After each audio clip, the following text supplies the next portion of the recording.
দেখুন আমি বেশ কয়েকটি ফিতা রেডি করে নিয়েছি। এখন ফিতাগুলো ভেজে দেখাবো। কত সুন্দর দেখতে হয়েছে পিঠাগুলো দেখুন। আমি একটি ভেঙে দেখাই। একদম নরম তুলতুলে, দেখুন ভেতরটা খুব সুন্দর ভাজা হয়েছে। নমস্কার বন্ধুরা, কলি কিচেন বিলিশপুর আপনাদের সবাইকে স্বাগত জানিয়ে আজকে রেসিপি শুরু করছি। আজকে আমি পুর ভরা ঝাল পিঠা বানিয়ে দেখাবো। সুন্দর ফুলের ডিজাইনের পিঠাটা করব। প্লিজ বন্ধুরা অবশ্যই পুরো ভিডিওটি দেখবেন, আশা করি ভালো লাগবে। আর যে সকল বন্ধুরা আমার চ্যানেলে এখনো নতুন, চ্যানেলটি সাবস্ক্রাইব করে আমার পাশে থাকার জন্য সবাইকে অনুরোধ রইল। চলুন তাহলে দেখা যাক কিভাবে আমি সুন্দর ফুলের ডিজাইনের পিঠাটি বানাই। বন্ধুরা এখানে আমি কিছুটা আটা নিয়েছি। আজকে এই সুন্দর ডিজাইনের পিঠাটি আটা দিয়ে বানাবো। আপনারা চাইলে ময়দা দিয়েও বানাতে পারবেন, তবে আটা দিয়ে খুব সুন্দর পিঠা হবে। এখন আটাগুলো দিয়ে সুন্দর একটি ডো করে নিব। আর বন্ধুরা এখানে নিয়েছি কিছুটা চিকেন কিমা। আমি হাড় ছাড়া চিকেনকে এরকম চিকন চিকন করে কুচি করে কেটে নিয়েছি। প্রথমে কড়াইয়ে জল দিয়ে দিব। স্বাদ মতো লবণ দিয়ে জলগুলো ফুটিয়ে নিব। বন্ধুরা দেখুন জল ফুটে গেছে। এখন অল্প অল্প আটা দিয়ে ডো করে নিব।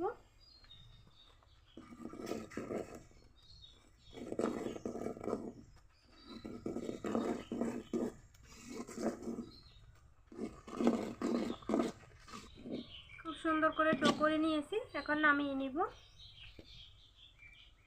বন্ধুরা ডো ঠান্ডা হতে থাক, ততক্ষণে আমি পিঠার জন্য পুরটা রেডি করে নিব। কড়াইয়ে দিয়ে দিব তেল।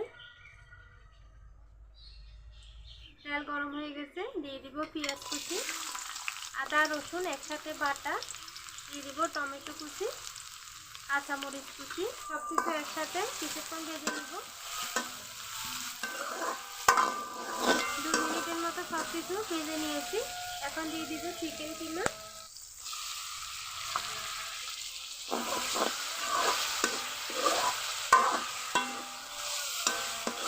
চিকেন কিমা দেওয়ার পর আরও কিছুক্ষণ কষিয়ে নিয়েছি। এখন সবগুলো মশলা দিয়ে দিব। দিব স্বাদ মতো লবণ, হলুদের গুঁড়া, ভাজা মশলার গুঁড়া, সামান্য করে দিব মরিচের গুঁড়া। ভালো করে কষিয়ে নিব।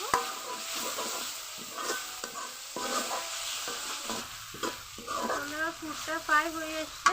এখন দিয়ে দিব কিছুটা ধনে পাতা কুচি। ভালো করে নেড়ে মিশিয়ে নিব। বন্ধুরা পুরটা একদম রেডি। এখন নামিয়ে ঢেলে নিব।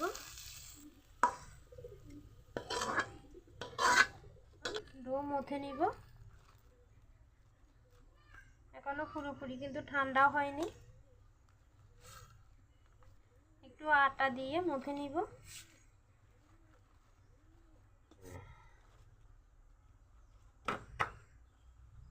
বন্ধুরা খুব সুন্দর করে ডো মথে নিয়েছি। এখন এর থেকে বড় বড় করে লিচি কেটে নিব।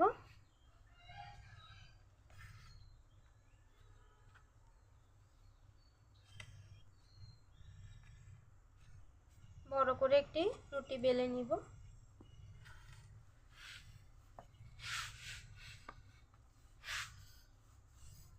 দেখুন আমরা নিয়মিত যেরকম রুটি বেলি তার থেকে সামান্য একটু মোটা হবে।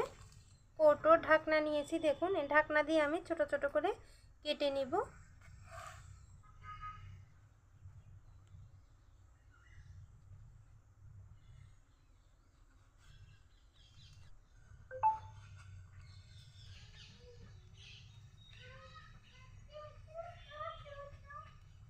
এটাকে দ্বিতীয়বার আবার বেলে নিব।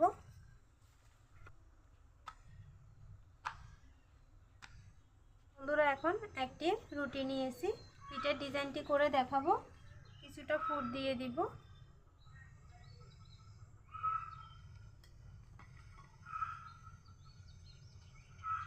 মাঝখানে দিতে হবে পুরটা। আরও একটি রুটির পিস নিয়েছি, উপরে বসিয়ে দিব। বন্ধুরা যতটুকু পর্যন্ত পুর আছে চতুর্দিকে এভাবে দাগ দিয়ে দিব। চামচ নিয়েছি, চামচ দিয়ে ডিজাইনটি করে দেখাবো। একদম সহজ ফুলের ডিজাইনটি করা, যে কেউ দেখার সাথে সাথে করে নিতে পারবে। দেখুন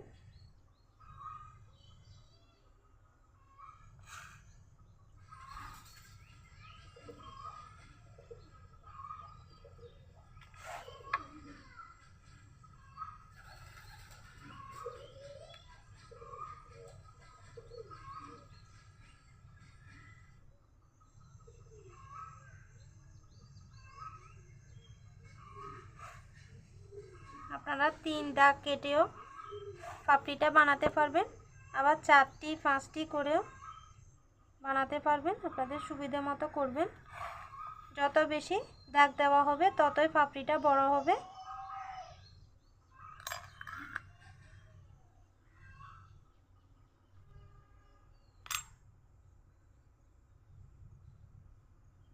খুব সুন্দর করে ফুলটি রেডি করে নিয়েছি। এভাবে আমি সবগুলো পিঠা রেডি করে নিব।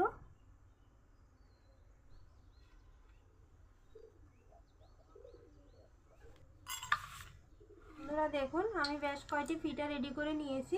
এখন পিঠাগুলো ভেজে দেখাবো। কড়াইয়ে তেল গরম করে নিয়েছি, পিঠাগুলো দিয়ে দিব।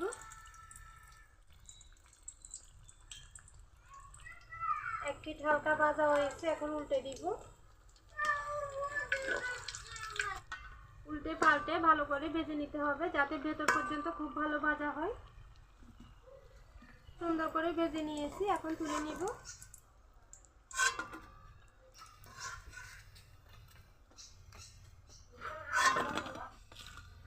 দেখুন বন্ধুরা, এভাবে বাকি সবগুলো পিঠাও ভেজে নিব। বন্ধুরা দেখুন, পিঠাগুলো ভেজে নিয়েছি। আর লাস্টের গুলো একটু আঁচটা বেশি পড়েছে বলে হালকা একটু কালার চলে এসছে। অল্প অল্প আঁচ দিয়ে ভেজে নিতে হবে।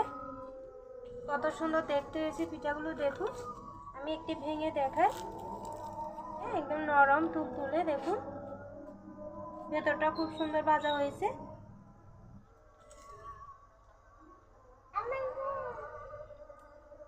দারুণ বন্ধুরা,